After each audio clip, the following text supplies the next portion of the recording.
Hello and welcome to this week's episode of The Giant Pod with me, your host Andy Rintmore. My guest this week is Eleanor Talbot. She is the host of Variations on a Theme. You can find that on Mixtape Radio International.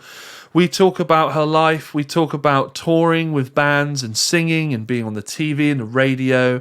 We talk about falling out of love with that and going in new directions. It's a globe-trotting conversation with her roots in Ireland, Scotland, Canada, and finally, after having years of subtle homesickness, finding that place that she now considers home here in the town of Frome in the UK. We talk about love.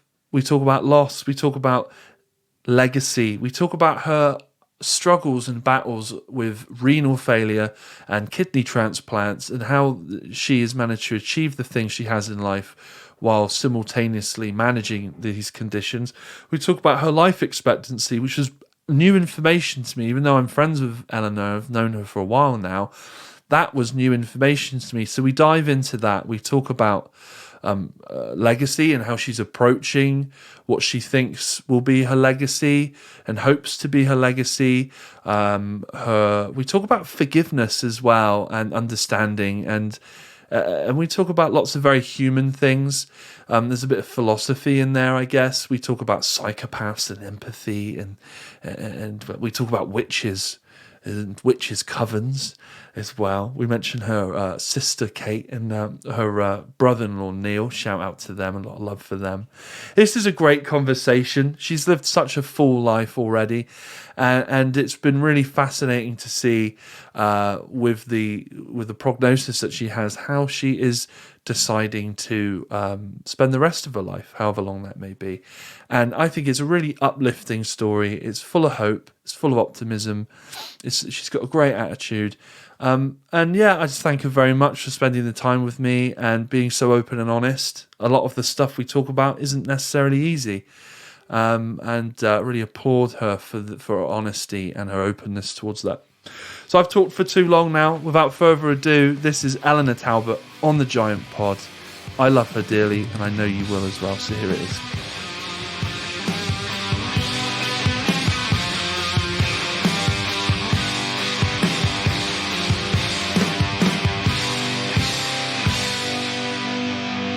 Yay! Oh, Eleanor Talbot, how are you? I am well, Andy Rintmore. I am doing very well. Thank you for having me on your show. Well, it was about time, wasn't it? Because yes, it is about time. I've been on your show. Many times, I might add. At least 4 or 5. 4 or 5. I feel like Variations on a Theme alumni. You are. Yeah, absolutely. Like very soon I could expect a class ring.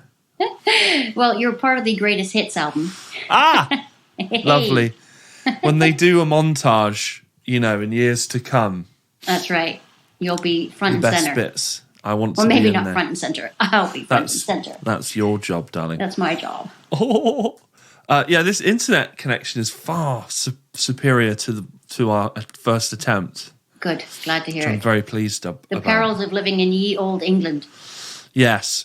So, yeah, it's about time I got you on the podcast because as I was trying to say to you earlier and you were trying to say to me, we were both successfully saying to each other but unsuccessfully hearing each other. That's right. You've lived quite a life. I think so. And my opinion anyway. And this is what I do with the Giant Pod is I get people on that have lived a life. Right. And we talk And guess what? I'm still living it, Andy.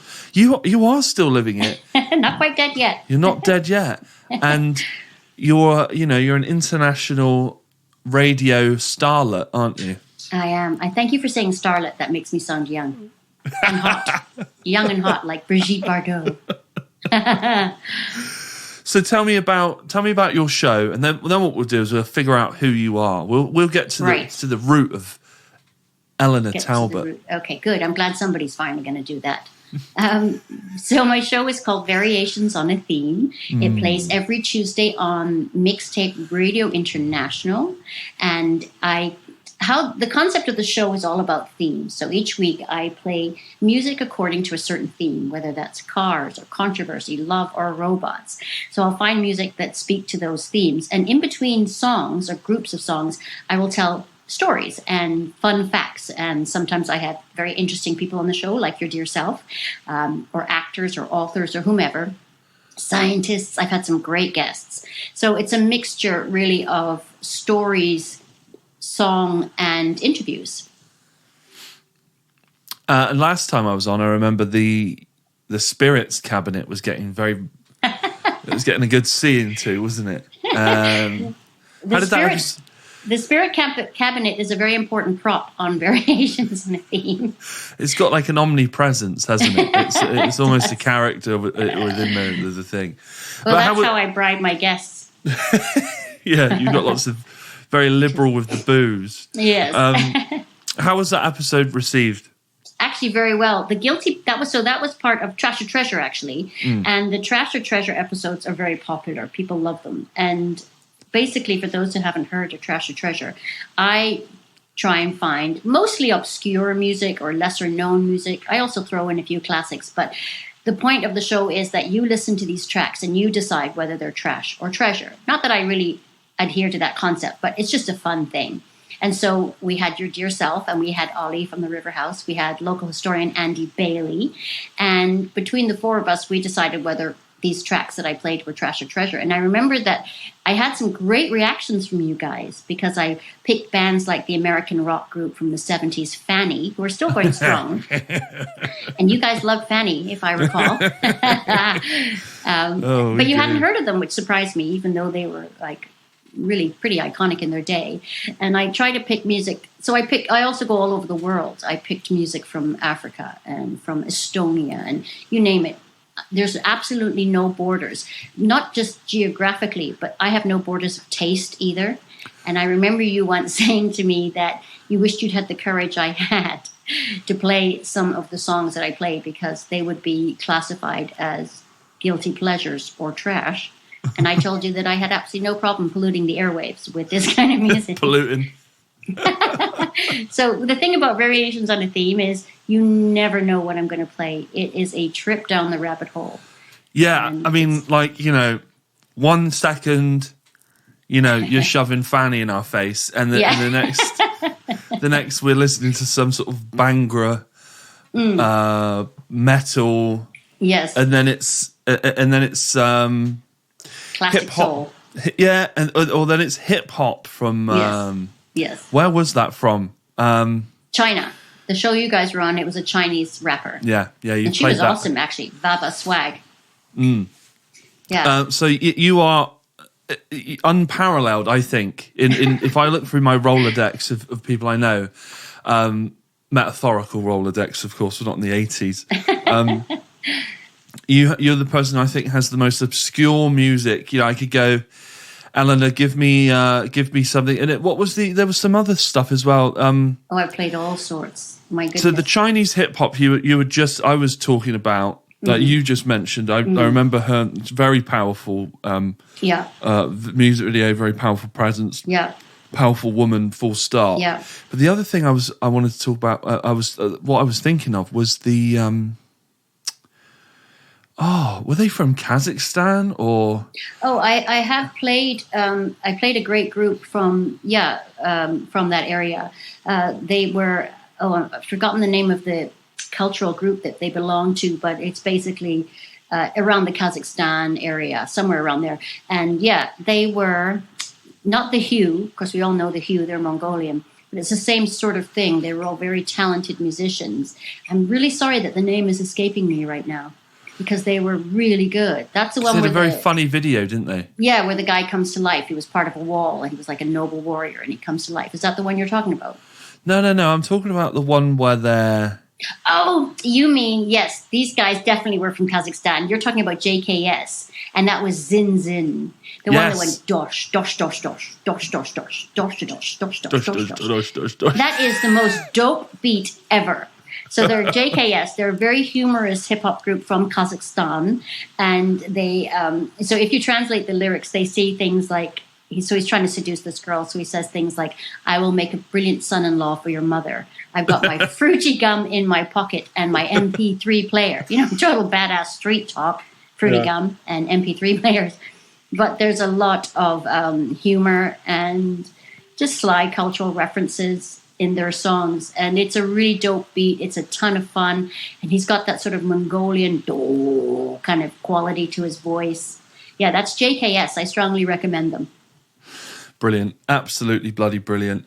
So, yeah, you can catch that show, Variations on a Theme, on Mixtape Radio International. Yeah. Which was set up by our mutual friend, John Walton. Correct. Who is an ex-Froom FM guy, which is where I got my sort of radio, audio-y world experience. Big love to Froom FM. Forever grateful. Yeah. How is that going?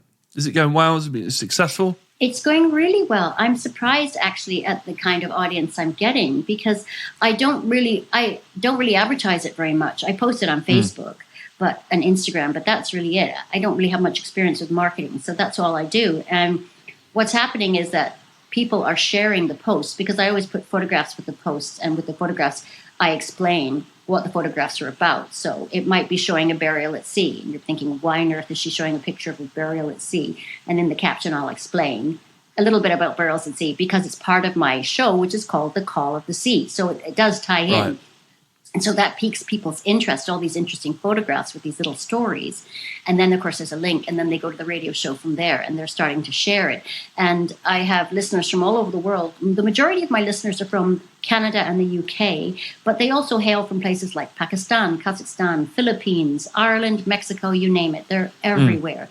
And it's really impressive. There's not a vast audience, but they are all people who really love music. And it's not, of course, it's not just about music. It's about, you learn a lot of things. I've learned so much since I started the show. I'm going to be great at trivia one day because I've learned so many fun facts. You're going to be the pub quiz queen. I think so, yeah. It's interesting that you say about the audience, you know, and all the corners of the world in which they're coming from, given that, you know, as you said, you're only really marketing your show to your networks via your Facebook and your Instagram. That's right. And of course, you know, sometimes we break out of our silos or our echo chambers with enough shares and likes and things, you know, other people get to see it. Yeah. But, you know, Harry sends me breakdowns of the podcast statistics for just the downloads. We can't seem to figure out how to find our Spotify and other things stats because they have all their websites locked down. But some of our download stuff we know, and there's places that I'm sure I know no one there, and they're popping up. Yeah. There's been like Uganda, and there's some just really obscure places that I wouldn't think would be listening to the Giant Pod, and places in Japan. And of course, I don't know whether these are people, you know, people who are English speaking who live in these places.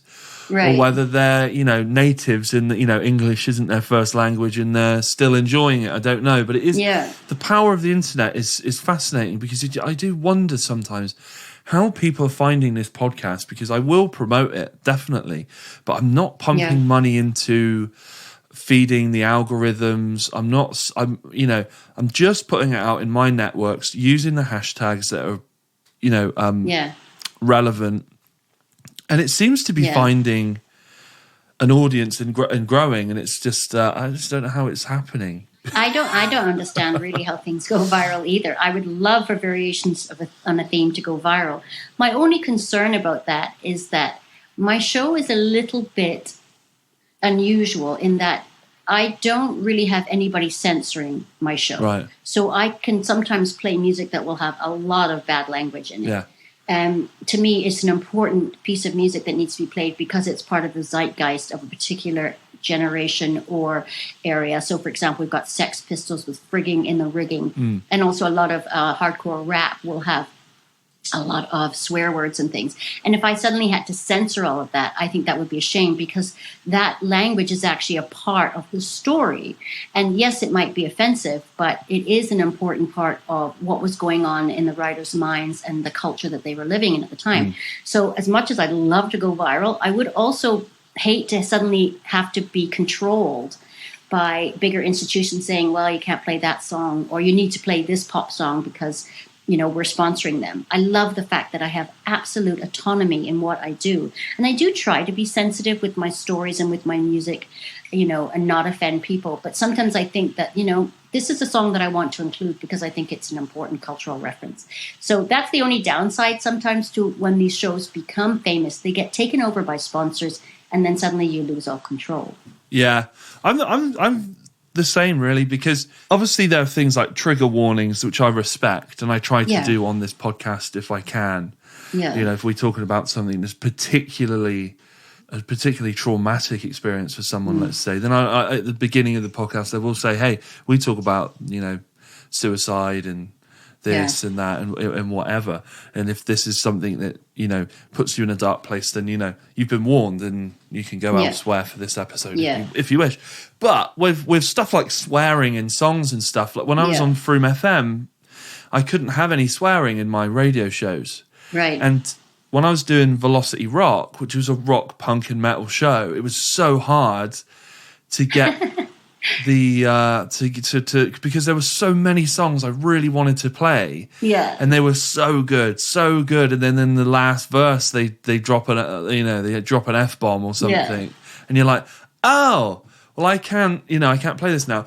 Or there would be a couple of occasions where I would play the song and I'd sit there with my fader ready.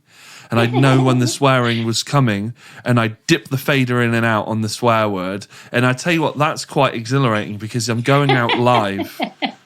I'm live on air, and I'm about to live censor a swear word. You got your trigger finger at the ready? Boom! And I just pull it down. But I didn't really want to do that particularly because it's not professional. Although it is a bit edgy, though. I also think that we do our audience a bit of a disservice if we spoon feed them or treat them like children. And we must remember that language is ever evolving, and that includes words that aren't so nice. They're still culturally important, and they still speak volumes. And, if we wrap ourselves in cotton wool all the time, I think we do miss some really vibrant, exciting music. Yeah. And again, it's not that I'm saying swearing is the greatest thing ever, but sometimes it just tastes so good to say a bad word, doesn't it? There's a time and a place. But I don't like to be censored when it comes to my music. I mean, obviously I try not to play anything that's hateful. That's about the only sort of rule I have. But other than that, I love being open and letting people explore and make their own minds up. Yeah, like I'd never play like, oh, here's a neo-Nazi punk band. Forget all the white supremacist lyrics and just listen to this bass line. It's amazing. I would never do that. It's irredeemable. That's about the only rule.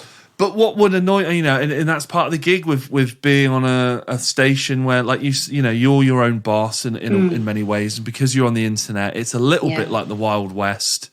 With regulation and stuff. But there's a part of me which really wants to do a radio show again and have one where it is on the internet, where I don't have to worry about if there's any swearing in it or whatever. Yeah.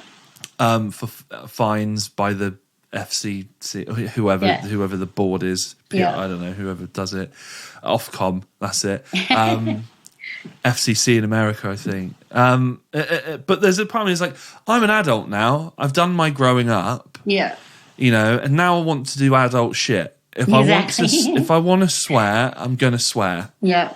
And there's a part of me which is like, okay, if you're listening to the show and you hear a swear word, you go, oh, my ears. They're offended, and you're an adult. I think it's tough titties, really. It's tough shit. And maybe we're not the show for you. And that's fine. Right, yeah. If you're a grown adult and you can't handle it, that's not my problem, because I've done my growing up now, and this is how I choose to, do my thing. Obviously, there's times to be appropriate, times to, to knock it on the head and everything. But generally, you can't live your life walking on eggshells because someone doesn't like the word fuck. No. Censorship is such a sliding slope, too, because it is based on the listener's idea of what they find offensive, which gives such a broad range. You just can't suit everybody. And so it's something that I feel quite strongly about. I'm not in favor of censorship. I mean, there's obviously some things nobody wants to hear, like you say, hate, anything that's to do with spouting hate. But generally speaking, if it's a moral offense, like bad language or things like that, then people have the opportunity to turn off, just switch off, and that's fine. Live in your own world. That's great. I applaud that. But please don't interfere with our joys and our privileges and what we find culturally appropriate. So again, now people listening to this will think that my show is full of filthy lyrics and F-bombs. And actually, it's not. Most of the music I play is completely fine. Most of the stories that I talk about are completely fine. But it's just that occasionally I will have artists who aren't exactly innocent when it comes to lyrics. They're a little blue, and that's fine. Yeah. It spices up the show. And saying what I've just said, I think about every Sick Ones song I've drummed on, which is all of them. And I cannot say there's any swearing in any of our songs, even though we're a hardcore punk band. Yeah. It's all angry, it's fast, it's you'd expect swearing. There's no swearing in it, and it's not because we took the stance of saying, hey, we want to get on the radio with this, because although we're very lucky to be on the BBC when we release stuff, we'd be out of our minds to assume that would have been the case when we started out. So it was never a case of like, oh, we're not going to swear because we want to be as mainstream as possible. It was just like, does it need to be there artistically? Can we say what we want to say without swearing? And that doesn't mean, like I said, I want to swear as much as I like. If you can't handle it and you're an adult, that's on you. But also, this like you're saying with your show, you don't have needless vulgarity. If it's artistically integral to the piece and it lends itself to the message of the piece, then you'll play it. But and I think Sick Ones has been very much the same. Whereas if we need to say fuck, we will. Yeah. But until that time comes, there are more artistic, intelligent ways of doing it. But we're never going to shy away from it. It reminds me of a story. When I first started in the early days of my show, of course, I've got no DJ experience, so I was completely green with this. And I interviewed a musician from Canada who's a great musician by the name of Levi Cuss. And he was on my Guilty Pleasure show. And, of course, one of his songs that he wanted was NWA's Fuck the Police. And he said, can I have, NWA Fuck the Police? And I said, no, we can't play that song. And, pick another one. So he picked, I can't remember the one, Straight Outta Compton is the one that he ended up picking by Eazy-E. Right. And it's so funny because I said, no, you can't have Fuck the Police. Because here I am, I'm green, I don't know what I can or cannot do. So I said, yeah, no problem, we can play Straight Outta Compton. But of course, the first line in Straight Outta Compton is like, crazy motherfucker straight out of Compton. And it was so blue. And I was just like, oh, dear God, I'm never going to have a radio show after this. He might as well have had Fuck the Police because Straight Outta Compton is every bit as bad. But since then, I've decided, no, it's all part of the cultural zeitgeist. I'm going to let it pass. So I'm not as nervous anymore. Great. It's a great story about guests and swearing and stuff. This goes back to John Walton, the founder of the station that you're on, who we mentioned earlier. Radio International, yes. There we go. There's that plug again. It was when I was green and I was at Froome FM to begin with. My first ever thing I did with Froome FM was to do a phone interview with John Cooper Clarke. Oh my goodness. And as if the listener doesn't know who that is, Google John Cooper Clarke. He is known as the punk poet, the Bard of Salford in Manchester. His poems are blue. Yes, they are. And edgy and vulgar at times, but they're brilliant and they're intellectual and they're very clever. And as I was saying earlier with the Sick Ones, lyrical content and stuff like that, he swears to punctuate something, not using it as a crutch or padding or filler for what he's doing. If he needs to say something, he has all the words in the world to say it and the means to do it. So when he does use swearing, it's to, at least in his work, it's to punctuate and make a point. But that cannot be said about him in an interview. And we say to him before we go on, before we start recording, hi, John, this is the community radio station.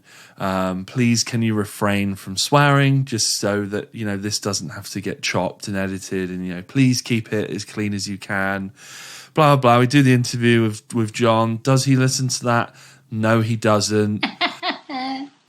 And I spent the next hour, maybe 2 hours, sat next to John Walton as he's going through this Audacity file, finding every fucking shit and whatever he said, and like beeping it out and everything. There was a moment where he turns to me, because John's South African, and I find a lot of South Africans are very direct and take no shit. And he turns to me very direct, and he goes, "Next time you're editing this."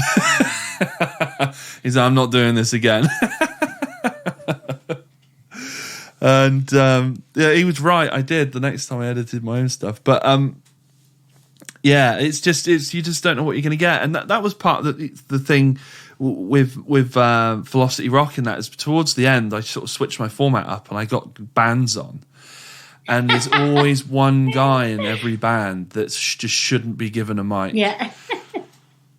And that was when the show became the most like Howard Stern I think it's ever been. Oh, my goodness. You know, when you've got like 4 drunk rock musicians in the studio with you, and they don't really care if they say something. Yeah, that's rock and roll for you.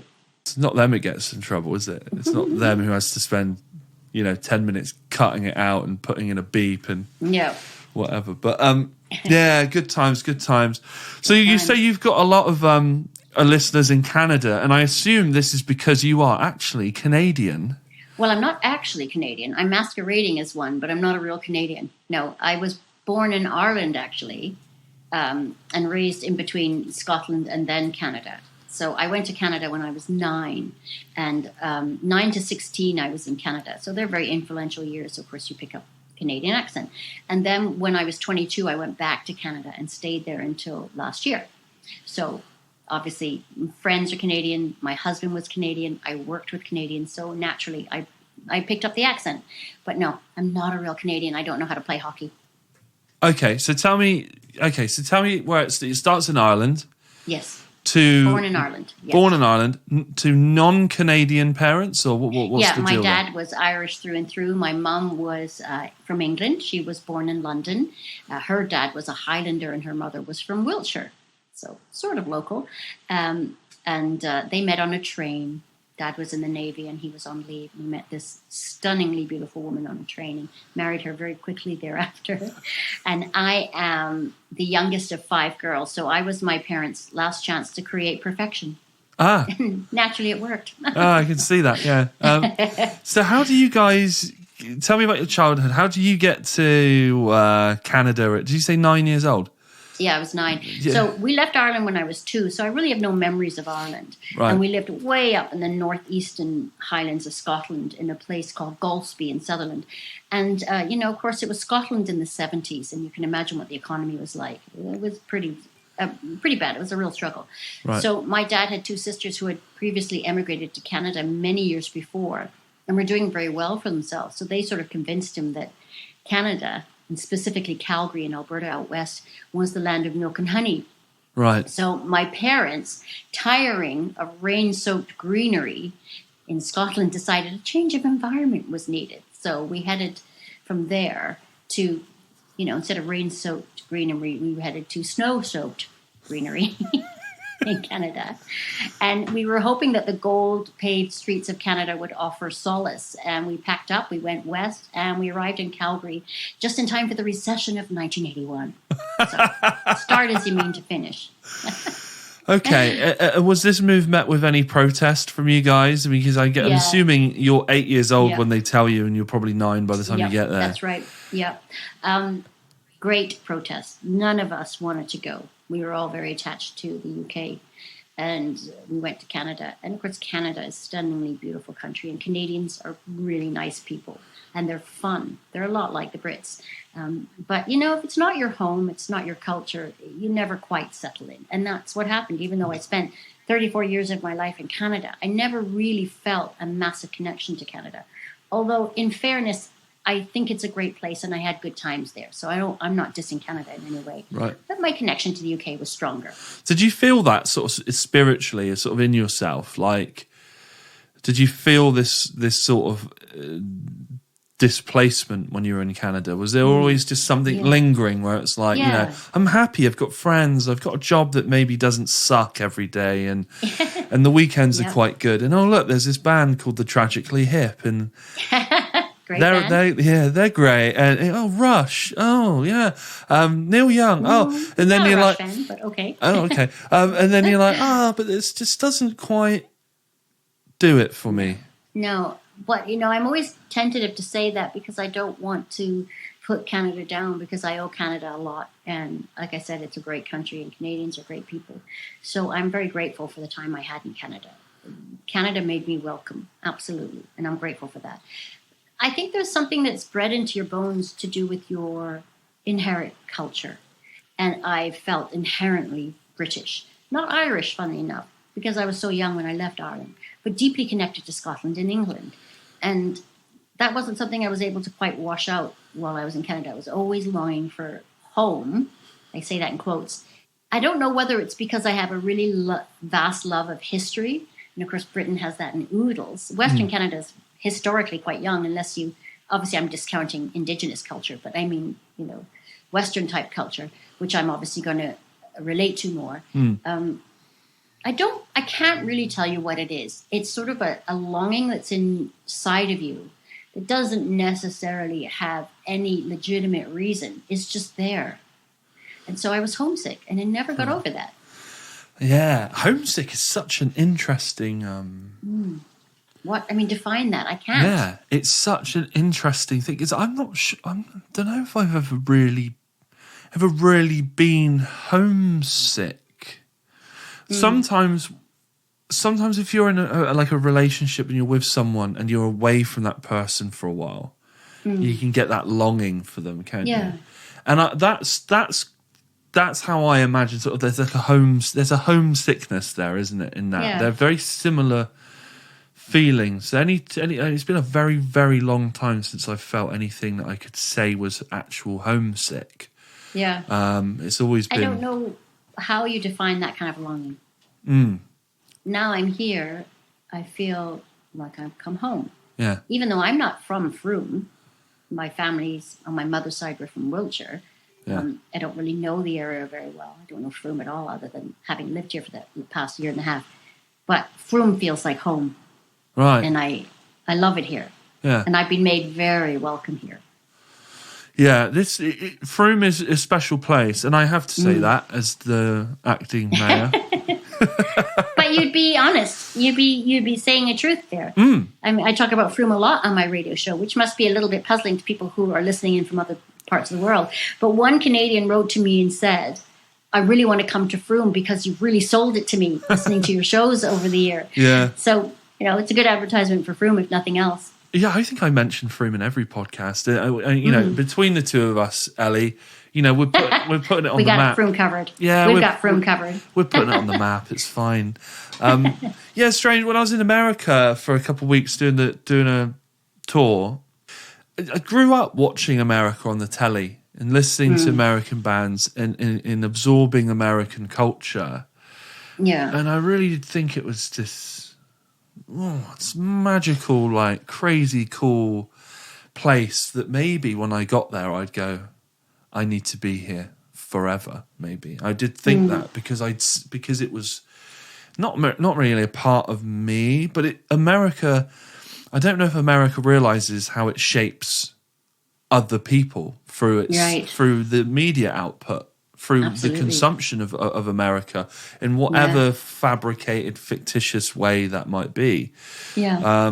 All the best children's films I can think of are American, and they take place in these perfect American suburbs where the sun's always shining and the lawns are green. That's right. And everyone's happy. America's always been exceptionally good at selling the dream. Exactly, right? Yeah. And when I got there, I realised that between the places that we were playing, which weren't particularly glamorous places because that's where you need punk rock.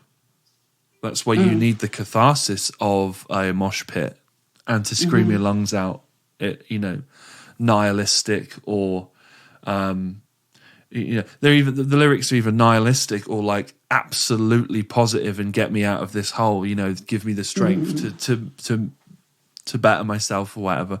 So we end up playing these places that aren't exactly, they're not like LA, they're not New York City, Yeah. they're not, you know, they're Yeah. not super glamorous. And so I got to see a lot of the real America. Yeah. And it's a lot of towns between places that just all look very much the same. I'm sure they all have their community spirit and their vibes in that. But it was strange. I was like, that was the longest I'd been away from home for a very long time. And I was very pleased to be back. And I was when I got back to Frome, then that was the part of my life where I actually appreciated Frome the most. I'd already started to, because when we grew up in Frome, it was a little bit boring.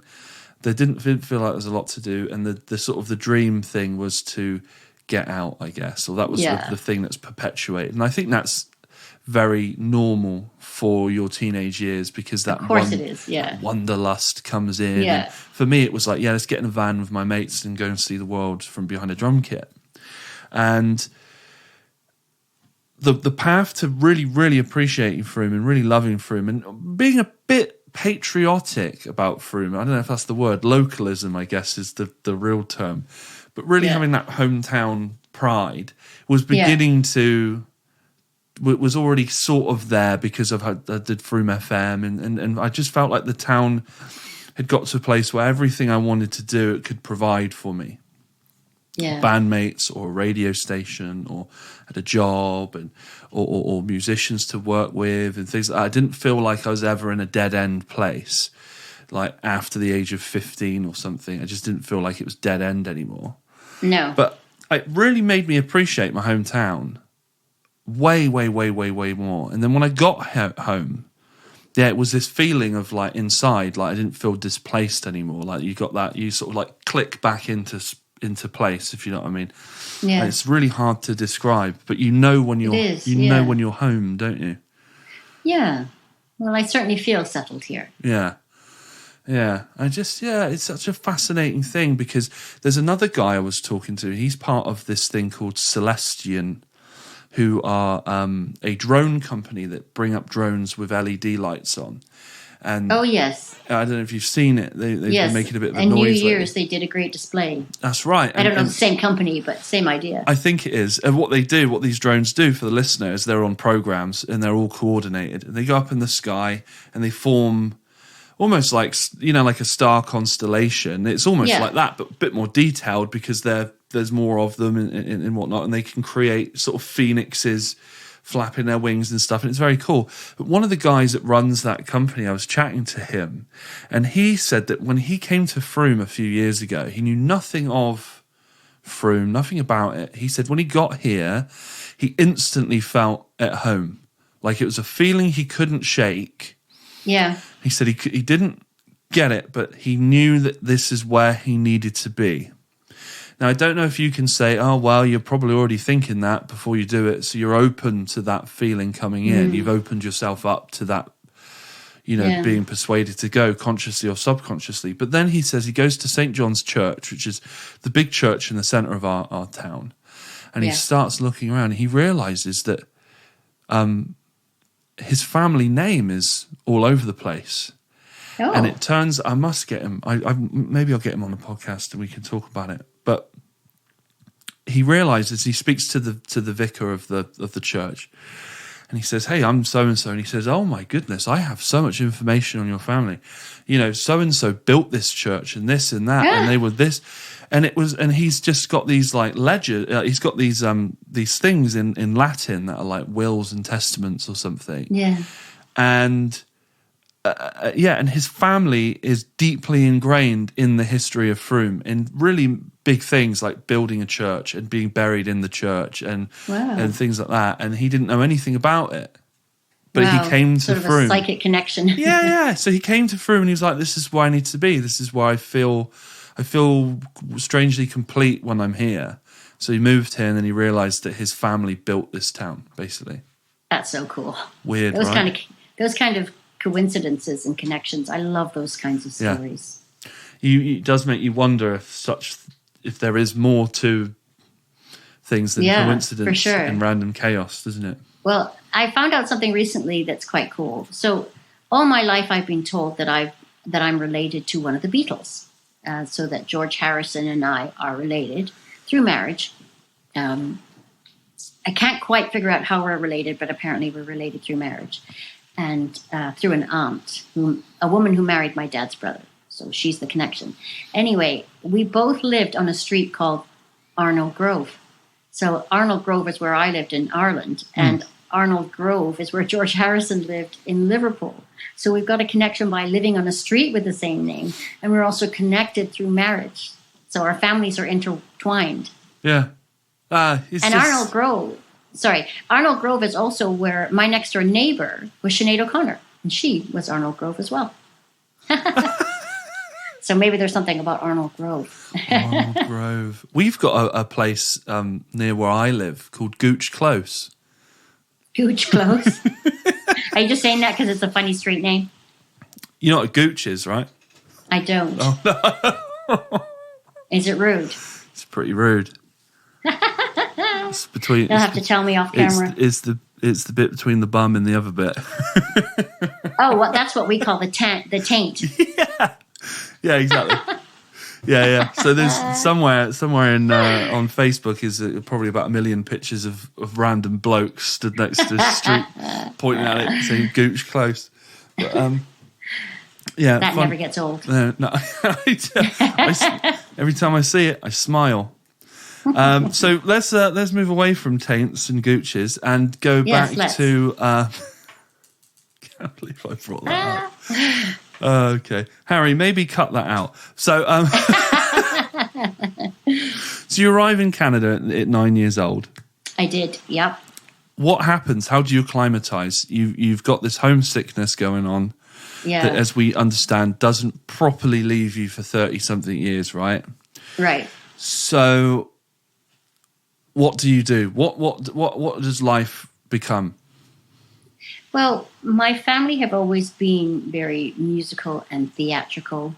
My dad was an actor and a producer and a writer and a million other things, and a very creative person, as was my mother.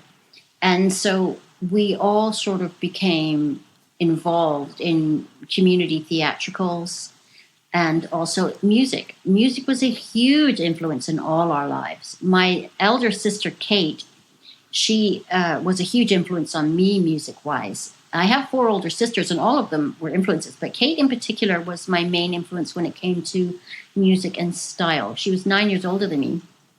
And I always thought she was uber cool because she was very sort of punk rock and new wave. And she was a massive David Bowie fan, or David Bowie, depending on how you pronounce it.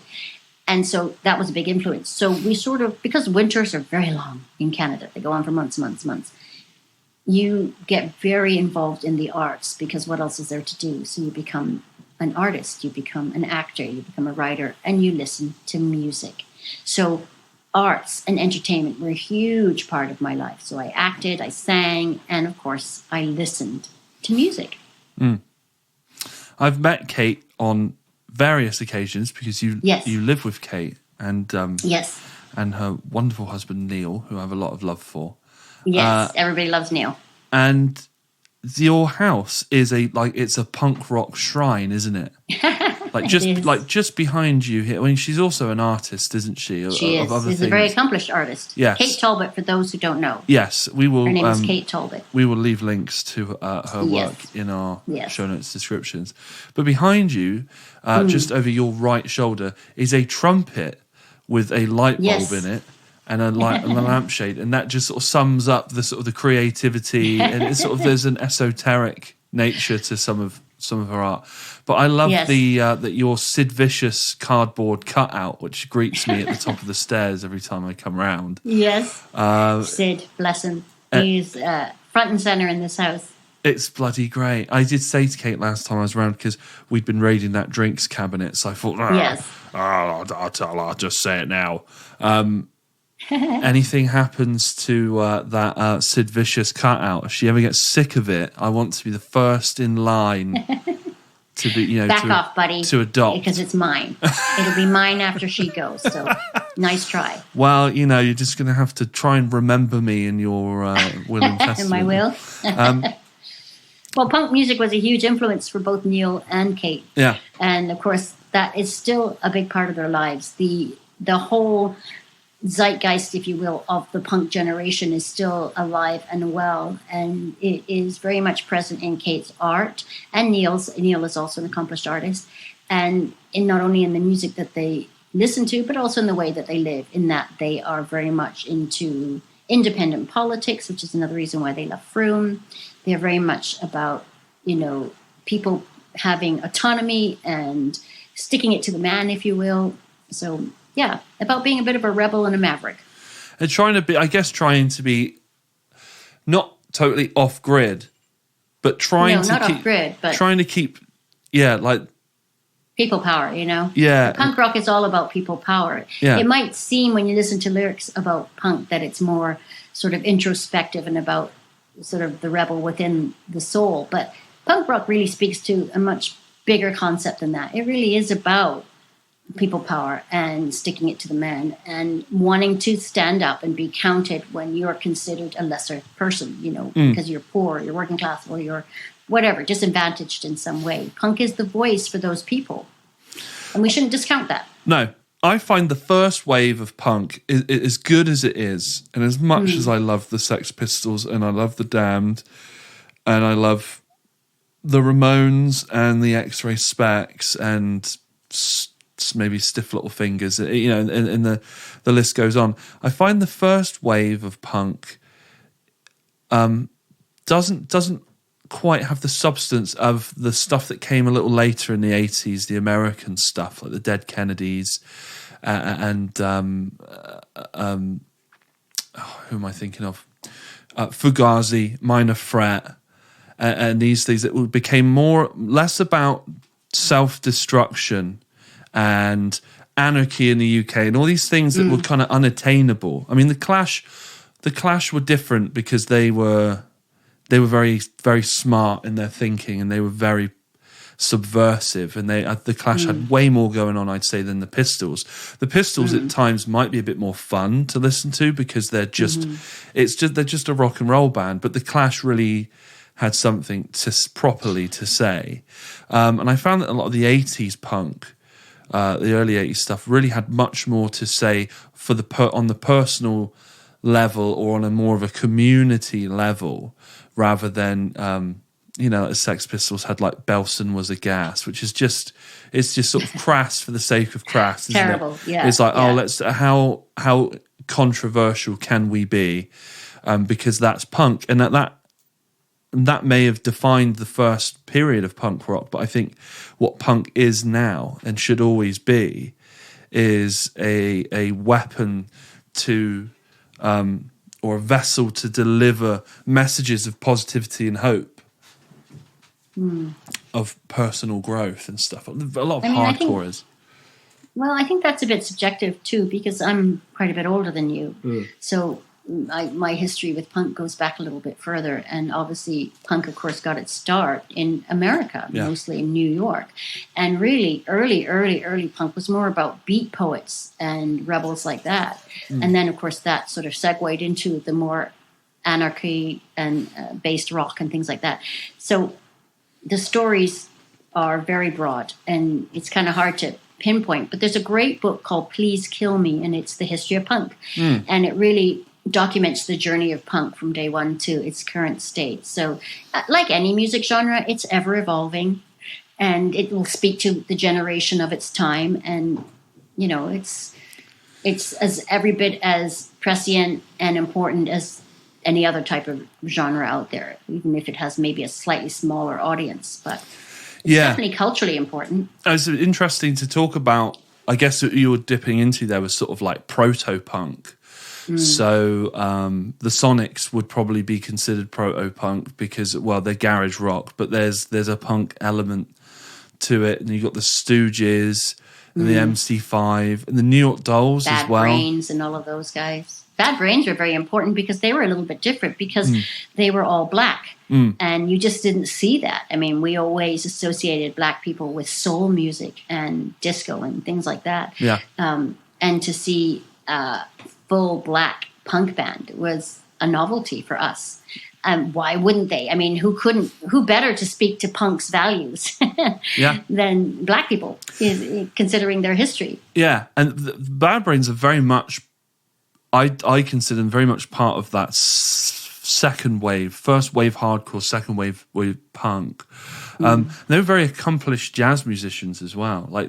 When you listen to their early records, and their production is quite shabby and all over the place and chaotic, it does really sound like people just thrashing it out on stuff. But their musicianship was so good. Their dub and their reggae and the jazz stuff they were exploring. It really was like when they tried to write hardcore, it was almost like them just putting their feet up. It must have been so easy to them, but you can hear it in the way that they swing it and they groove it a little bit.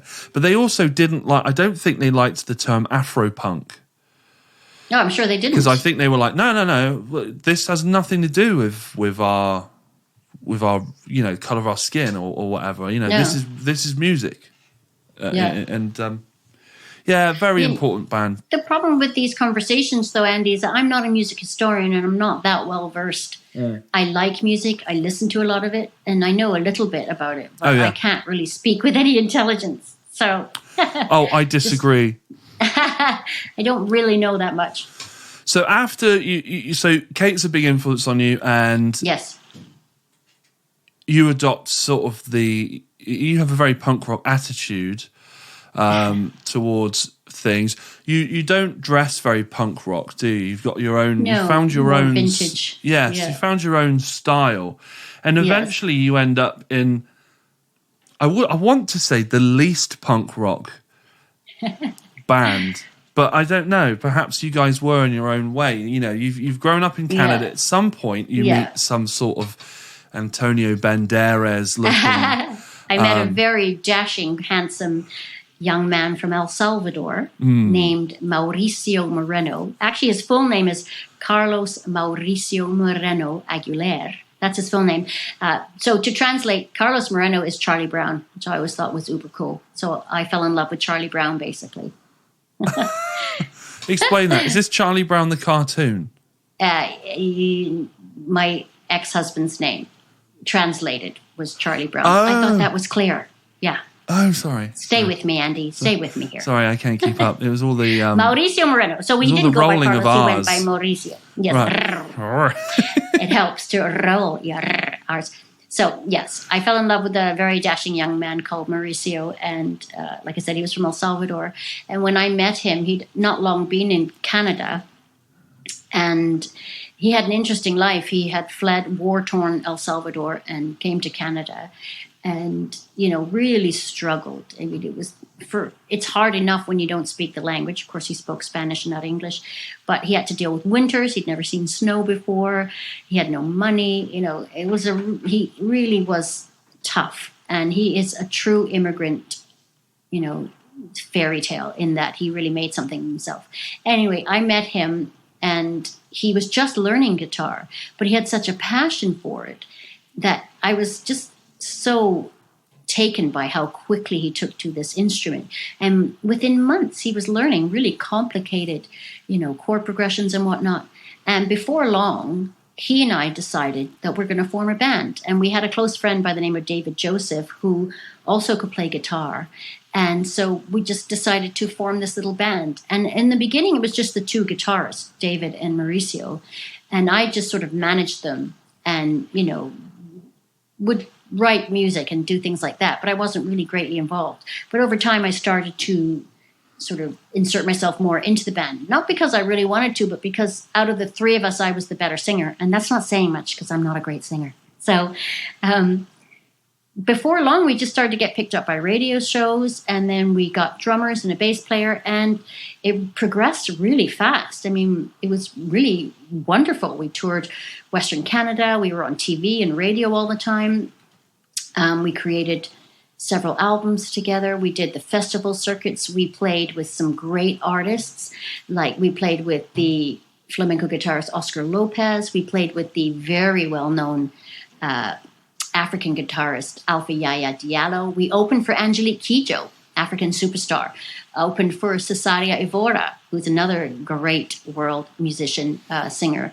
We played with the reggae group Third World, and so many others. We just had this blast. We met all these amazing people, did all these wonderful things, and it was great fun. And the music was called rumba flamenca, so it was a mixture of traditional flamenco with sort of pop and rumba elements and funk and world music, I suppose.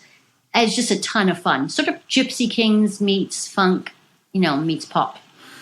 And so you said you fell in love with this chap. Yes. Where does the falling in love? How do you guys meet?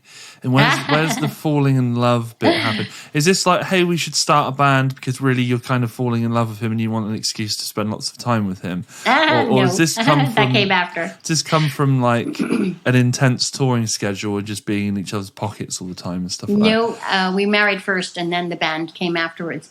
I met him in a coffee shop. It's kind of funny because I've been married twice and I met both my husbands in coffee shops. Is this why you hang outside the... This is why I hang out in River House. And La Strada, desperately preening, hoping I'll meet my third husband.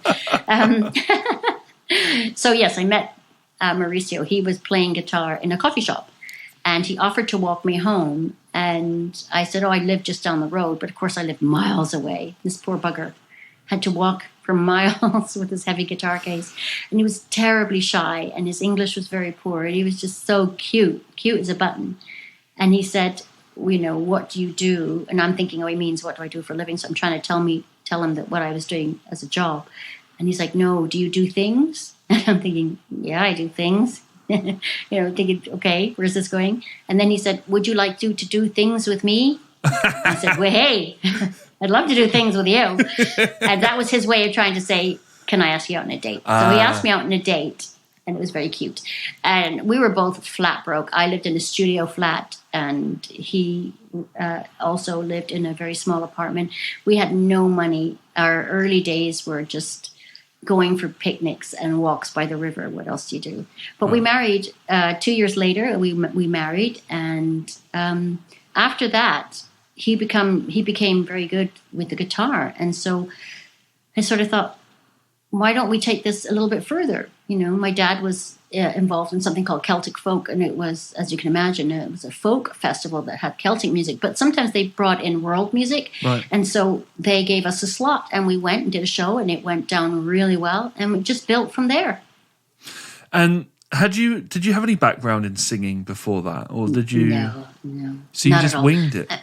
I winged it. I mean, I'm from Ireland, of course, and being raised between Ireland and Scotland, the Celtic influence was strong. And of course, the Celts love a céilí, love a bit of crack. And of course, singing and music is a huge part of that culture. So we were all raised. Every party that we ever had, each of us had our own song that we sang, when we had our little céilís. And mostly I sang jazz and folk music. But I always wrote music as well. Right. And so it just built from there. I'm not a great singer, though, and that was difficult because people have this expectation when you're in a band that you must be an amazing singer. And of course, I couldn't reach the notes that the likes of Beyonce and people like that could reach. That's not the kind of singer I was. But in folk music, they're a little bit more forgiving and you can get away with it. They are.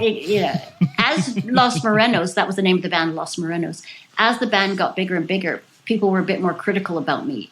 They didn't think I really fit in with the band. The band was full of really young, good-looking men, and then there was just me up front. And it's a great disappointment to people to see this sort of ordinary woman up front who's just not a brilliant singer. So, needless to say, I wasn't in the band for very long. I beg to differ because you've played me some of your music that's on YouTube, and there seems to be some sort of photo montages of you guys on stage in these some of these videos on YouTube, and it's very cool, and you look great up there, and it's like it's like a time machine. It's like seeing a younger you, but definitely didn't think you were a bad singer.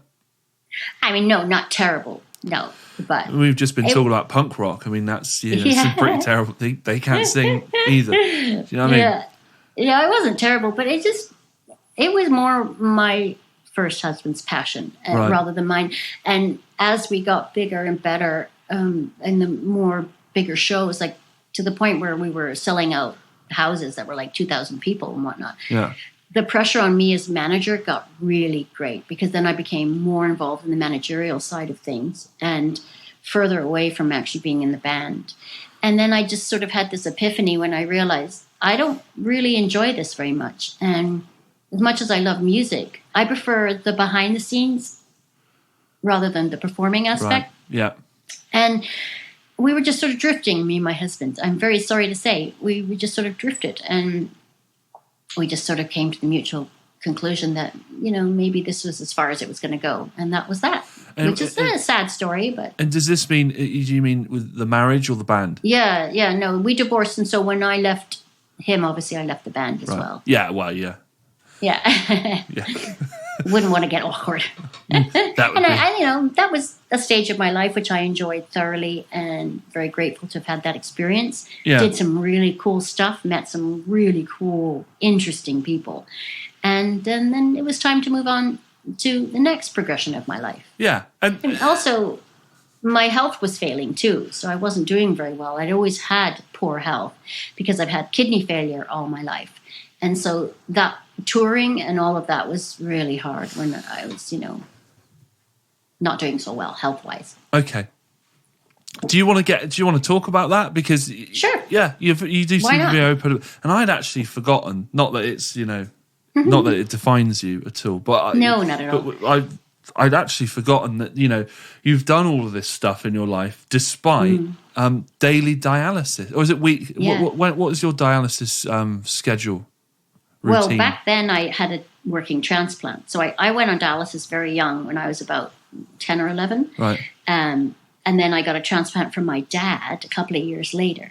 But it didn't last terribly long. It only lasted a few years. And then, of course, I was back on dialysis. So when I met my first husband, I was on dialysis for about 10 years. And then I got a cadaver transplant, which was great. And I got 16 years out of that, which was brilliant. Wow. So during the time of the band, I'd had a working transplant, but it was failing, unfortunately.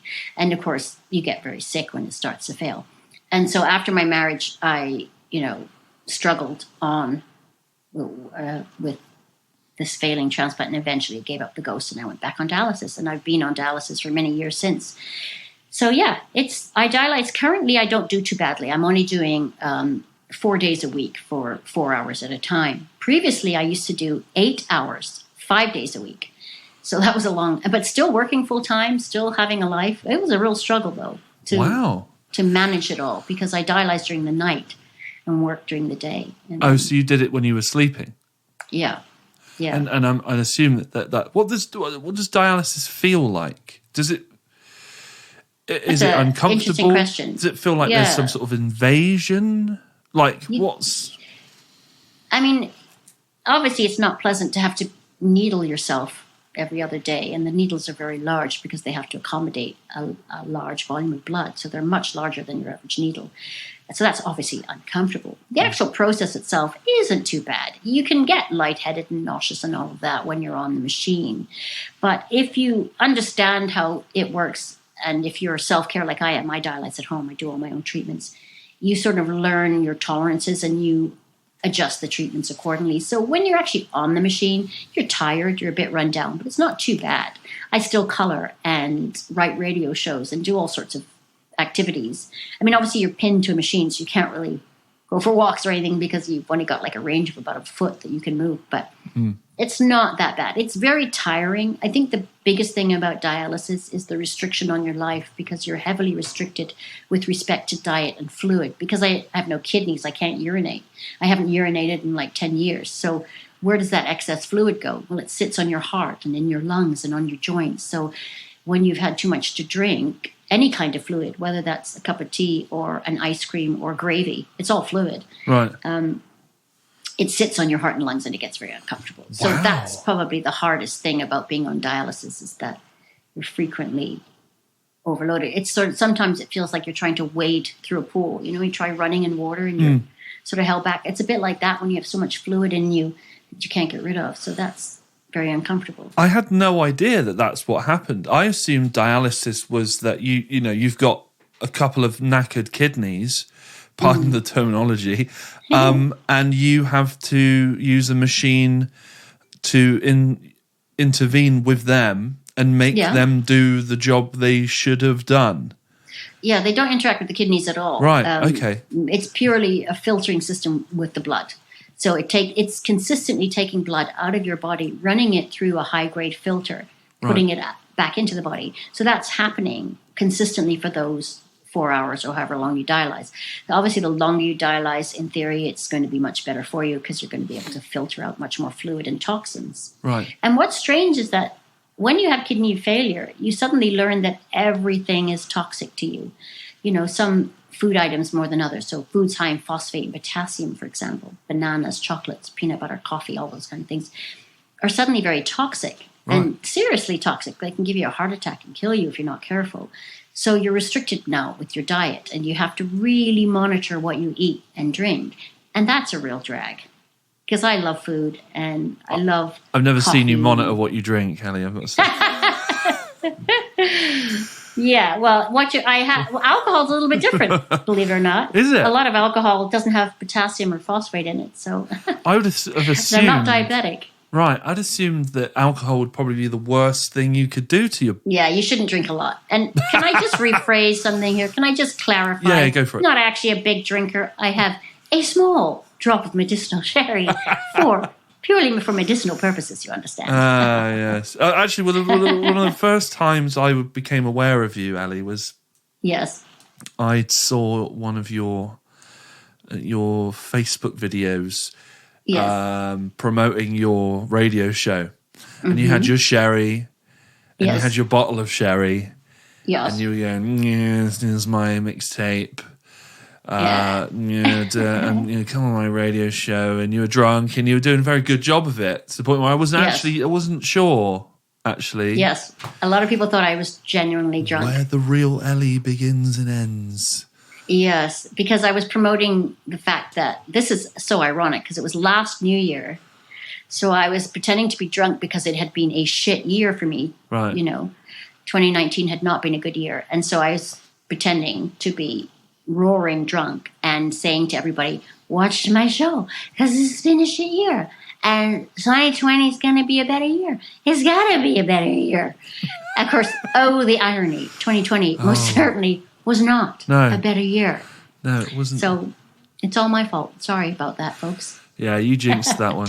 But yeah, and then I started seeing you about, and then I started seeing a few more of your promo videos and stuff, and I thought, I thought, here is someone I need to meet. Needs to be on my radar. Yes. And then you invited me on your show. I think that's how it went. I did. And yes, and I was like, I've seen you. You're funny and interesting. Yes, I'll go on your show. So you do this whole musical career, and then you realise that the kidney that you've had from the cadaver. Do they tell you whose kidney it was, male, female, the age? They do not. They don't give you any information. There are ways of tracing it. I never actually did trace it. Mostly because I didn't want to feel guilty.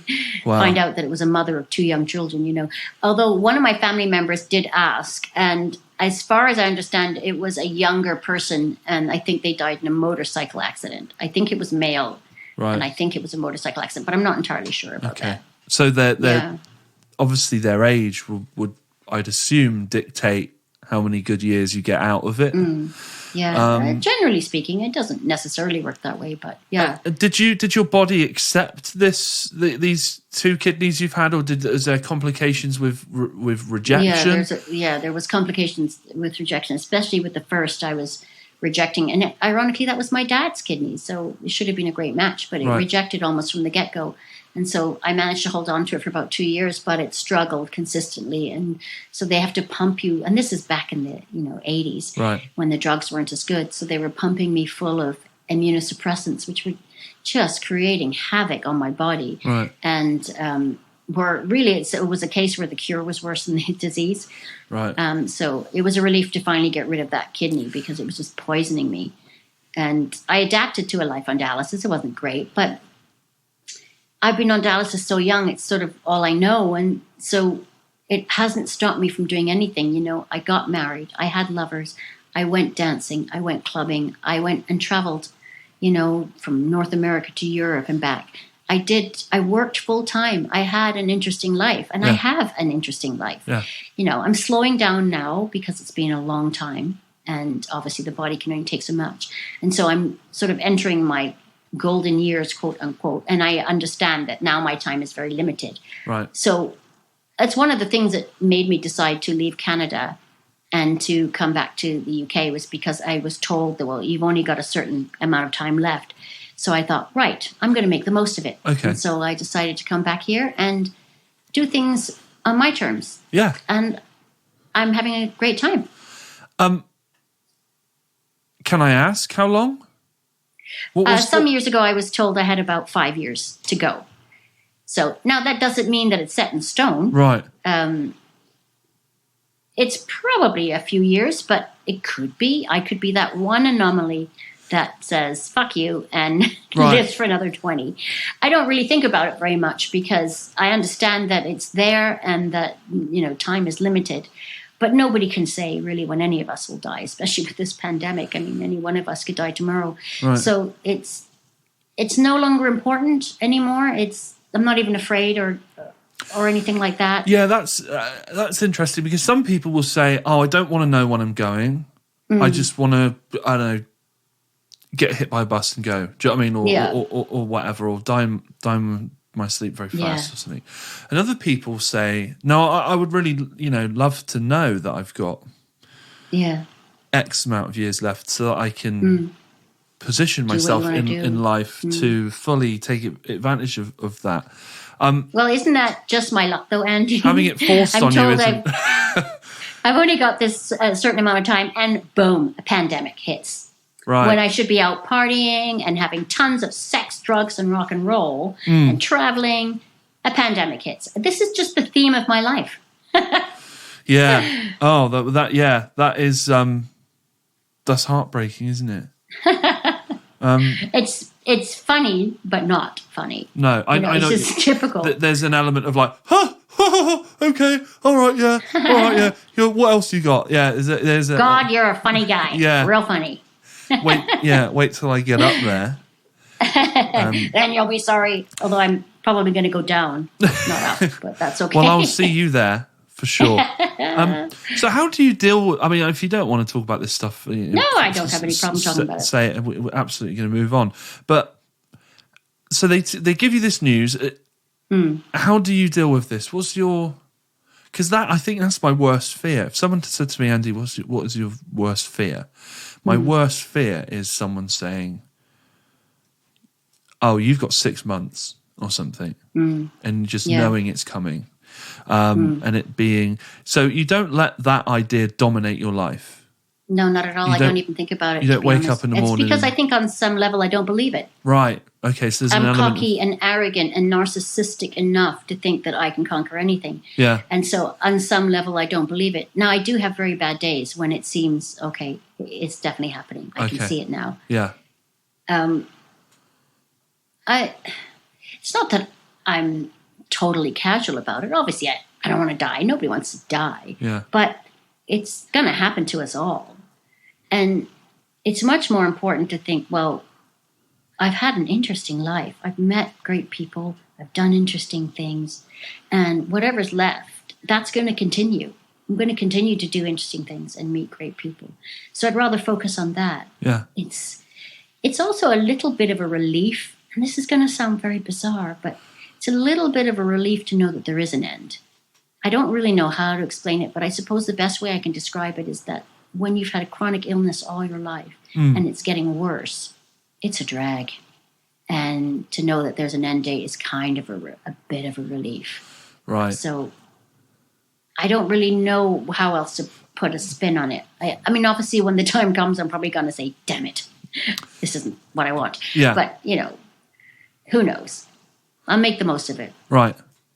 But I don't sit and cry or do anything like that. I'm just totally not bummed out. In fact, I'm starting a new phase of my life very soon. I've applied for an apartment on Catherine Street, so right in the center of town. Very excited about that. Yeah. And looks like I've got it, although I don't want to jinx myself. And I'll be getting a portable dialysis machine, so that means that, in theory, I will be able to travel. So this last phase is going to be fun. Rendezvous. Rendezvous. hey. Tinder. Woohoo. Tinder, here I come. Yes. Is there a grinder for heteros? I don't know. I'm not sure, actually. Grinder is typically for the gay and queer community, I guess. Well, maybe I'll try that. Maybe that'll be the next phase of my life. There might be a straight section of it. I don't know. It's a bit like OnlyFans. Everyone thinks that having an OnlyFans account means that you do sort of homemade amateur porn and sell it. But really, OnlyFans, there's a huge section of OnlyFans which is people will sell their music and their short films. And I've never heard of this. I'm now going to have to look it up because that could be my next stage. I could be Cherry O'Scarlet or, the first dialysis porn star. What do you think? Yes, people are into all kinds of things. I know there'll be a market. I know a few people that that do OnlyFans on the side, and some people pay an awful lot of money to look at some very average-looking feet. So, Well, I used to be a life model at the University of Calgary, so I'm used to getting my kid off in front of strangers. That's good to know. That should be your that should be in your Tinder bio. That's your Tinder thing.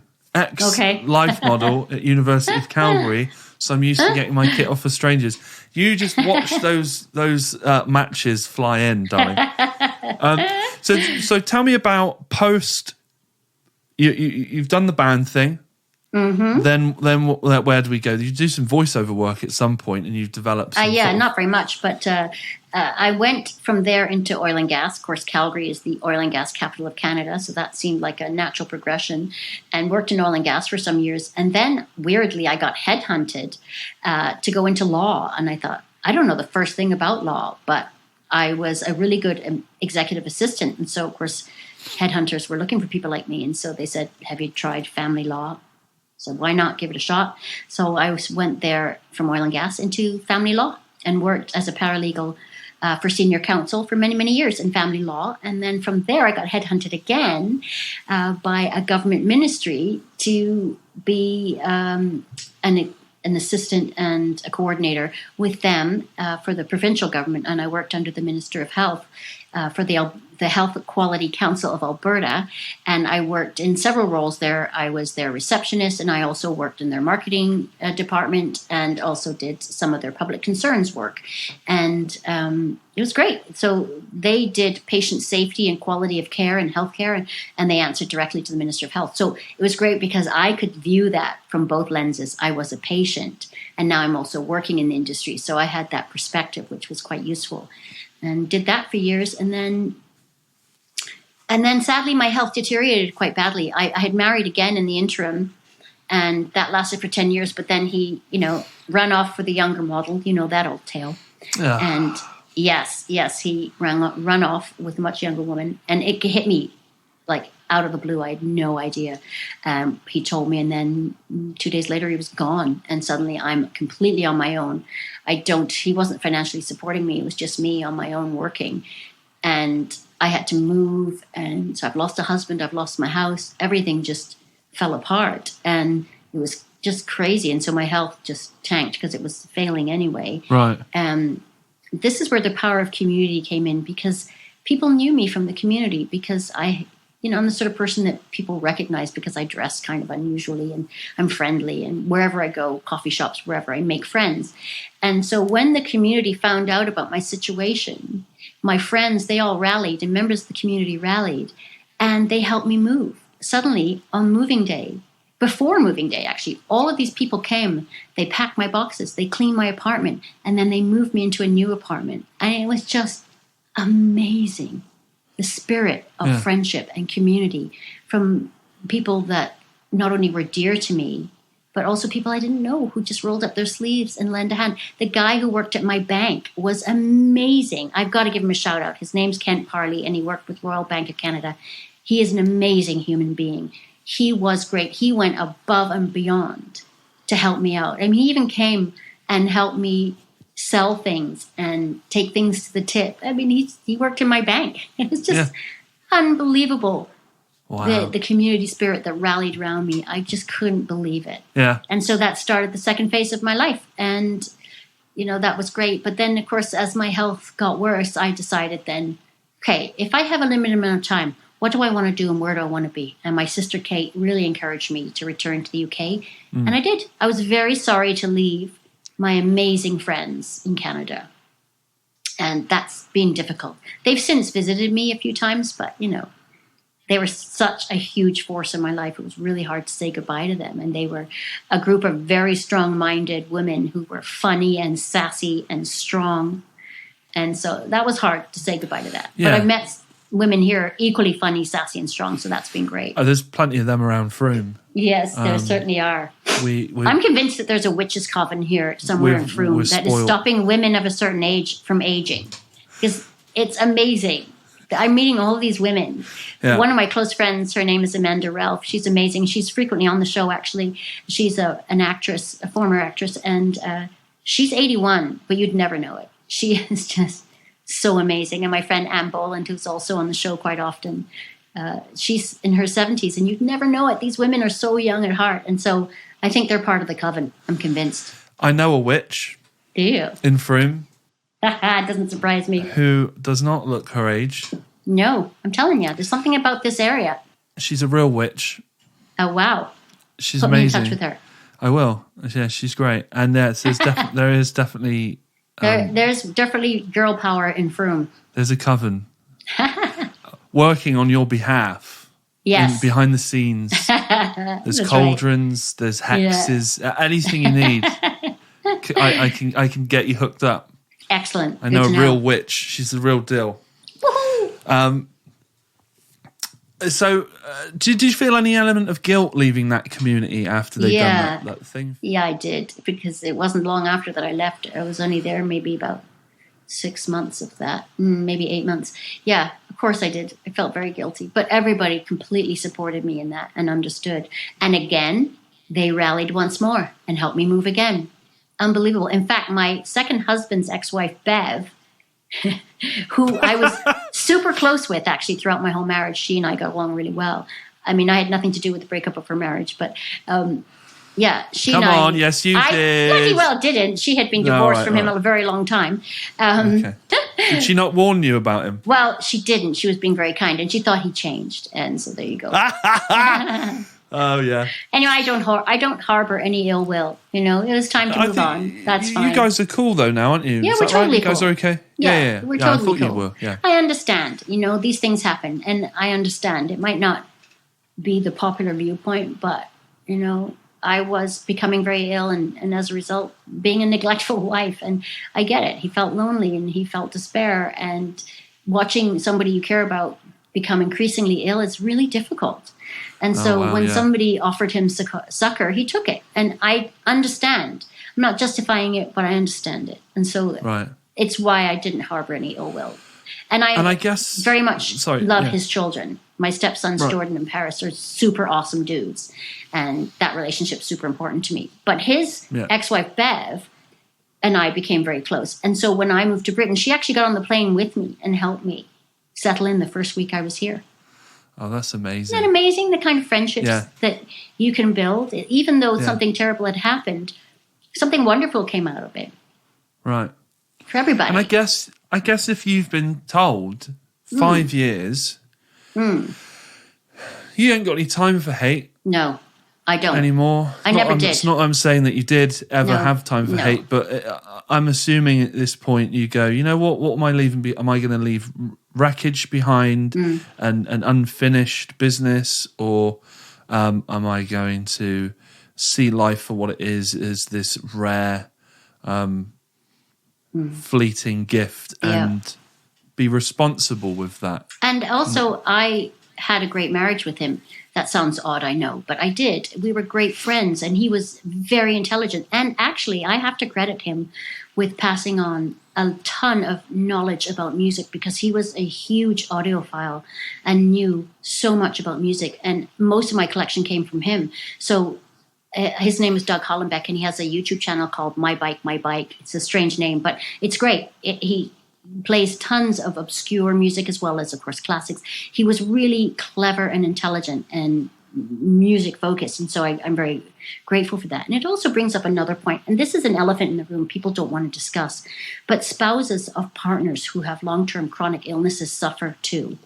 And it is very hard on them because they are excluded, whether they intend to be or not, and whether people who with the illness intend to exclude them. You do, unfortunately. And it does affect marriages when you have this chronic long-term illness. I just couldn't be the wife you needed. And I mean, obviously there's more to the story than that, but I don't want to vilify him too much because, there are always other elements to the story. I enjoyed the marriage while it lasted. It ended. And now I've moved on to this next phase, and that's great. So he helped me do that. So I don't, why harbor hate? Why? Yeah. What does it benefit anybody? Really? Yeah. Because I got 10 years out of it that I enjoyed. It takes a lot of energy, doesn't it? Absolutely. I'm not sure I've ever really, truly hated anyone. No, me neither. I've been very angry at people for periods of time. But I'm when someone says, "Oh, I wouldn't wish that on my worst enemy," I often say, "Well, then you don't have a worst enemy." Exactly. Hate destroys the hater more than it does the person who's hated. Yeah, it's cancerous, I think, spiritually. And I'm here now, and that's a great thing. That wouldn't have happened, and I'm grateful for that. Yeah. So what's next? What's next? Other than what we have talked about as what's coming, and that you need to make the most of your time in any way that you can. But within this time, however long that is, what's your number one focus? Is it the radio show? Is it comfort? Is it inner peace? Is it strengthening relationships, building new relationships? Is it legacy? What is it? That's a really good question. It's not something I've ever truly thought about. I think legacy obviously is a big one because I'm vain and I'm narcissistic enough to want to think that people will think of me when I'm gone. But I'm more a take one day at a time rather than look to the future kind of person. I always have been. The radio show is a lifesaver and super important to me. I think that without having that focus during this pandemic and with my increasing ill health, I think that I might have just given up the ghost by now. The radio show has just kept me going, and it's kept me interested and engaged, and I've met interesting people. And so I don't want to give that up. So obviously the radio show is going to be a huge thing. I'm also going to be doing some documentary work with a lady by the name of Rachel Lewis, and she's a renal nurse. And we worked together in Canada. She is a Brit, but she actually went to Canada to do some work. We met and we did some patient advocacy work there, and we did a documentary about life on dialysis. And it was designed to be for patients, and it was the good, bad, and the ugly. And so it was a success. And so we want to do that here in the UK. And we're going to focus heavily on things like sexuality. You know, what happens when you lose your mojo? How do you get it back? How do you deal with the fact that it may never come back? We're going to discuss the things that aren't normally discussed, all the elephants in the room. We're going to talk about things like my second husband leaving and how renal failure and chronic illness affects spouses too, and they're not always the bad guys. And so we're going to address a ton of really uncomfortable questions because that hasn't actually been done. These are things that are only ever loosely talked about in very vague ways by healthcare workers. And they often use very cliched terms. They'll say, well, if your sexual libido is failing, to have a bubble bath, go for a romantic walk. And, that's nice and all, but it's kind of useless information. It doesn't deal with the sheer devastation of what it means to lose your libido. And to suddenly have that area affected is horrible. And so we want to address that and think, are there ways you can conquer that? We want to bring in experts and other patients. And so it's a work in progress, and I don't know how long it'll be before we can actually get it out to the public, but that's something we've just started to work on. And I've started to do very small little videos where I talk to the camera about that. Of course, being me, I had to make some of them funny and, just to also, because otherwise it's too depressing. So you've got to inject humor. Humor is so important. It's always been a huge element of my life. And so it will continue to be so. So for the future, right now, I'm going to move into a new place, get settled, And I'm just going to keep on the path that I'm on, work on this documentary and work on the radio. And if there's any eligible single men out there who, despite hearing everything I've said about libido and all that, are still interested, give me a call. Libido club. Must Here love cats. Is that one of your stipulations? They have to like cats. That's a good one. And David Bowie. Bowie. Yeah. What I was going to say is that I can imagine that are these taking place in sort of kind of like video diary form? Yeah. So, of course, you're going to make them funny, but also education through humour is probably the best way. Yeah. But there's that whole line, isn't there, between, we don't want to take the piss out of this or minimise this or trivialise it. Yeah. Or make it seem like a joke. Mm. Because on the other hand, you really want to give a very raw and honest depiction of life. Yeah. Managing it. Yeah. But you don't want it to be. It's like a morose. And, come on, depressing. everybody! Why are you so glum? Smile already. Yeah. Because really, my life is not very different than anybody else's. I still, do the same things everybody else does. I go to the coffee shops, I meet friends, I go for walks, I watch movies, I have fun. That I just happen to have an illness that's but I built a life around it, and it certainly hasn't defined me. It's certainly made me strong and is a testament to my strength, but no, it hasn't defined who I am. I'll send you one of the little videos. It's very short, and it's a funny way of me saying, how do I get my mojo back? Okay, yeah, do that. And when that's finished, when that's done, we'll get you back on the pod and we'll talk about it. Yeah. Maybe we'll get your, what's her name? Sorry? Rachel Lewis. Perhaps we'll do, maybe we'll have a three-way. Hey, I've always wanted a three-way, Andy. And we'll talk about the thing. One of the other things I wanted to talk about was you mentioned ego and narcissism and things like that. And I know you mention it in jest, and you're not actually saying that you're a narcissist. No. But I wondered if the fact that because you've been so ill for so long and you know that it is in many ways life-threatening and the future has never really truly been guaranteed, right? Whether that has informed that part of you, that you've needed to be louder, brighter, more colourful, more outgoing, more ambitious and more legacy based because you've always been unsure of how long you might have. Yes, and to a degree, your siblings or your friends have a more sort of guaranteed, or not guaranteed because nothing is, but they have a you know what I mean? You've seen, you think, oh, you might go on beyond me, and I don't want you to forget about me. Yeah. So do you? Because a lot of the time, narcissism is considered to be a really negative thing, and it can be a really negative, destructive thing. Absolutely. Yeah. But we all have a bit of it, of course, because otherwise we wouldn't get on podcasts. Of course we do. We wouldn't get on stage and tour. It comes with the territory, a little bit of it. Because you have to assume that people want to hear me prattling on to you about whatever. Do you know what I mean? You have to assume that people will find this a bit interesting. And that comes from some sort of ego and some level of narcissism. Yeah. But what does interest me is how these things form. Right. It's a good question. I think it's a little bit nature-nurture in the sense that I come from a family of very vibrant, bombastic personalities. My dad, like I said, was an actor and a singer and did all sorts of things. He was the life and soul of the party. And my mom, not so much. She was a lot shyer, but she was a great beauty. And just by being beautiful, of course, that meant that she was the center of attention. She was like Elizabeth Taylor. She was stunning.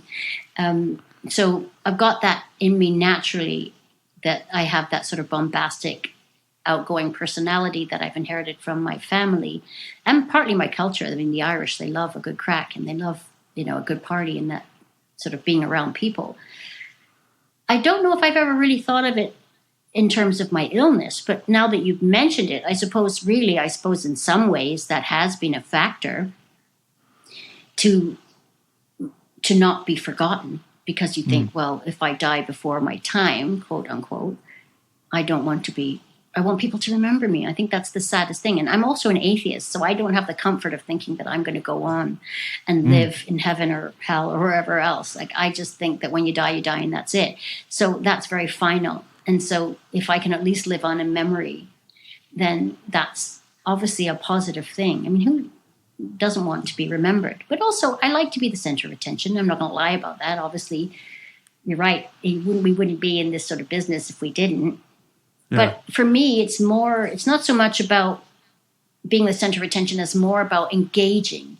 I love engaging with people, and I love the energy that's created when people get together and they're chatting and they're talking, they're exchanging stories, they're happy. It creates this sort of energy. It's almost like a drug.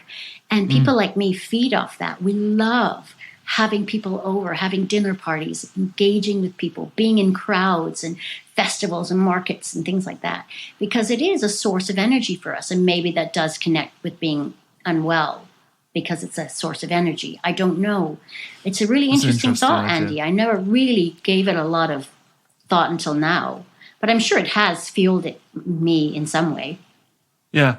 And it doesn't have to be a negative thing if you think about it later tonight and you come to the conclusion that theory is in some way correct. It's not a bad thing at all. No, not at all. But one other thing is, if you're one of, how many kids were you? 5? I'm one of 5. One of 5 kids. Mm-hmm. You're the youngest, so you're probably used to getting quite a bit of attention anyway. Well, also my siblings claim that, of course, not only being the youngest, but being mum's favorite, because I'm the baby, and also having ill health would have meant that I might have got more attention than others. But actually, that kind of works a bit. You think that a person who's unwell would get a lot of attention, but what happens is you get ignored a lot of the time, not deliberately, but people are super uncomfortable being around you when you're very ill. And so they don't want to come visit you in hospital because it really upsets them. And so you end up spending a lot of lonely days in hospital without visitors because it makes people uncomfortable. So it's kind of that weird dynamic that happens. Yeah, you get attention on one hand, but you also get ignored. So it's this bizarre concept. Yeah. It's very interesting. I do like, part of the reason I do this podcast is I love to dive into these things and ask people these questions, because I do find I should have done psychology or something at university, because I find it so fascinating. I do as well. I always want to know what drives people. I'm a huge fan of true crime documentaries and whatnot, because I always want to know what drives people to do such dark things. Why did they do that? And always trying to understand it. I mean, it's really hard for somebody who isn't a psychopath to understand a psychopath, but still I'm fascinated by it. I had this conversation with the witch that I mentioned to you earlier, like a day or two ago, which was that psychopaths will always fascinate me, because we who have active working empathy centers in our brain, because that's clinically what a psychopath is, isn't it? It's someone who's incapable of feeling empathy. Right. I said empathy it's the filter in which we experience all humanity. Correct. Our entire experience on this planet is colored by our flavor of empathy. Right. Or our construction of empathy within our frontal lobe somewhere. Yeah. And so for there to be a human being where that doesn't exist, we can almost not, I mean, at least I can't, we cannot comprehend what the world looks like through those eyes. No, I can't. Because everything we do and think about and interpret and take in some way is linked to empathy. Absolutely. In whatever way, in its root. Absolutely. And I have an abundance of it, which sometimes can be a bit of a burden, because I drive some of my friends nuts, because I'll say things like, to be fair, and I'll give the perspective of somebody else. Even to somebody who's done me wrong, I'll say, to be fair. And it drives them nuts, because they're like, no, stop giving them a break. But I think that great punishment, if you could make it happen, what a great punishment for all psychopaths in the world is to suddenly gift them with empathy after they, if you could somehow, before Hitler died, if you could have gifted him with empathy and remorse, can you imagine what a punishment that would be? To suddenly feel the weight, the true weight of what you've done and what that means. Yeah. I mean, you'd go insane. You wouldn't be able to handle it. And to me, that would be the perfect punishment if you could create a machine that creates empathy and remorse. Yeah, like a drug, synthesizes it. Yeah. Not only would it cure people, but it would also punish them. Because then they'd have to live with that for the rest of their lives. With what they've done. So it would be an internal prison as well as a... That would make a good book. Yes. Now we've put it out into the world. Now somebody's going to steal our idea. Steal it. Yeah. But yeah, it's fascinating, isn't it? How we humans are cool. Yeah. Very interesting. I probably should have ended this podcast a little while ago, but I don't want to.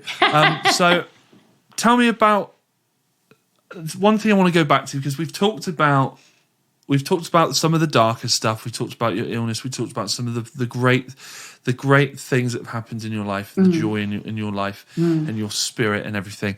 And I don't want this podcast to feel like it's a downer or anything. Not that it has been, but I don't want it to be coloured that. So tell me about love. Because when you were talking about your first husband earlier, I could see your eyes. Yeah, it was lovely. They lit up, and you talk about him. And I'm not saying that maybe you loved him any more than your second husband if he's listening, but there's, I don't know, my gut instinct, which is usually correct, is that when you went back there in your head, that is a very, very, very precious, happy time. Absolutely. It is a regret. Tell me about love. It's a regret that we are no longer married. He's with a lovely lady now, and I'm very happy for him.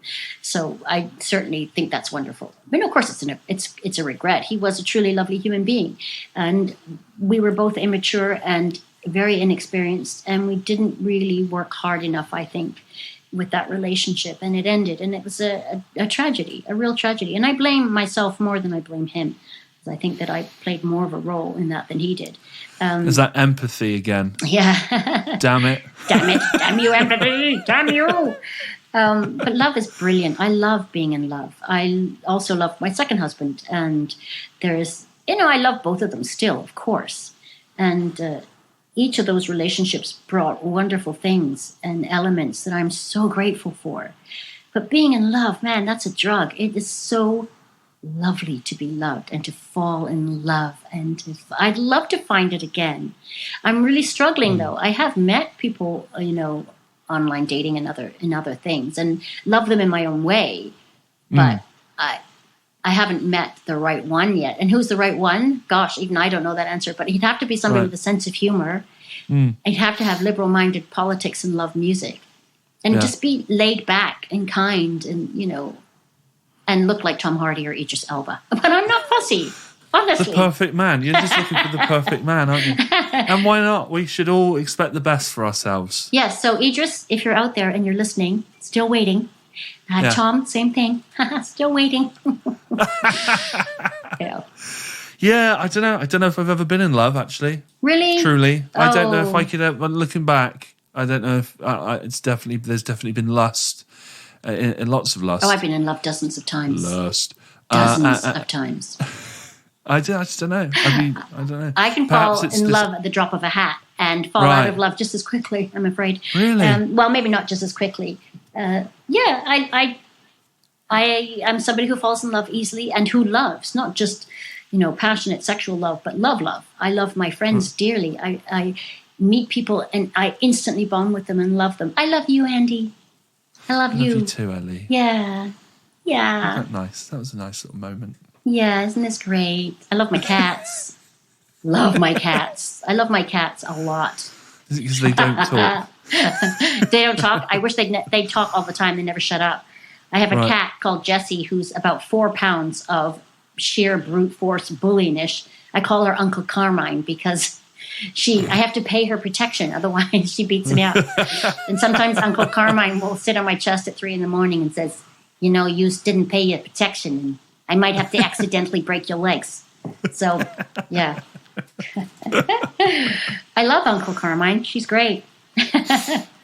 But love is love. I hope to feel love again. I really do. Okay. I would like to die in love, if that makes sense. What do you think? Right. Do you think your listeners can help me oblige? Well, we could, if you get your Tinder sorted, we can, I don't know, put some sort of... I came off Tinder because it was a nightmare. It is a nightmare. I met guys who would send me these messages saying, "Oh my God, you are amazing. I just spent 40 quid to join Tinder just because of you, because you're so freaking awesome, blah, blah, blah."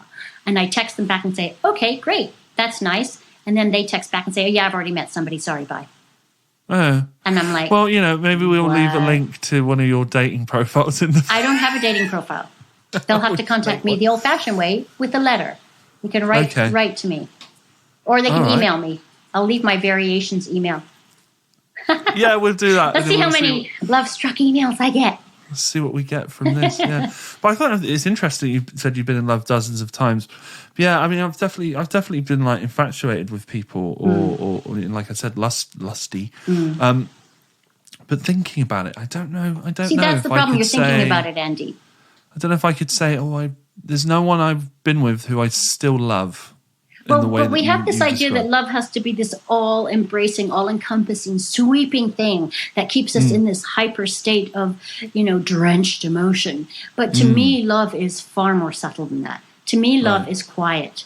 It's unintrusive. It sits with you quietly and has nothing to say because you don't need to say anything because silence is comfortable.